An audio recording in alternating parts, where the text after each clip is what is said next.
All right, so rounding up the end, we're going to talk about how to calculate the atomic mass.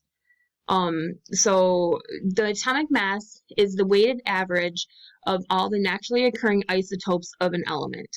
And the number on the periodic table below the chemical signal is what it is, and it has 2 decimal places. So you can see, again, if we have chlorine, the number of protons is on the top, and then the atomic mass is going to be on the bottom. And how they come up with that is by averaging the different isotopes. To calculate the atomic mass, you use an experimental percent abundance of each isotope of the element. So we're going to multiply the percent abundance by the atomic mass of that isotope. And then we're going to sum or add the total mass of each isotope together. So when we're going to calculate the atomic mass of chlorine, we're going to use the experimental data for both isotopes.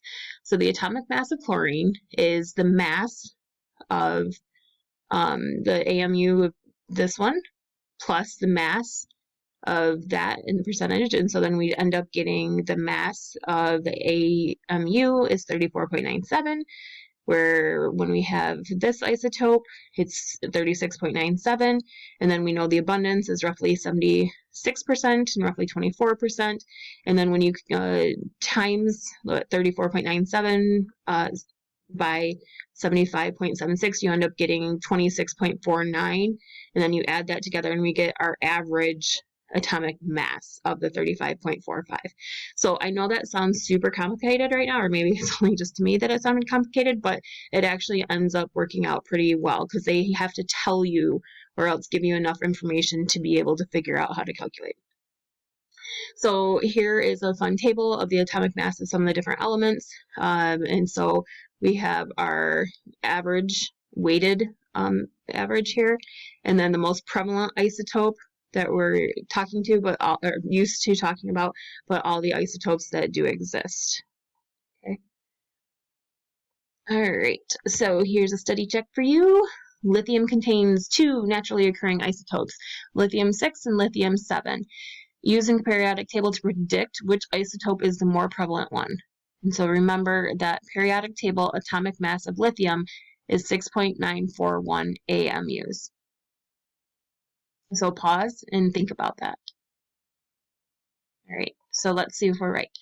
So the periodic table of atomic mass for lithium is 6.914 AMUs, and since the total atomic mass is closer to the 7, then we can guess that the mass number of the 7 isotope would be more prevalent than the 6, because if this was closer to like below to the other isotope, then that one would be a higher percentage and have therefore more of a prevalence.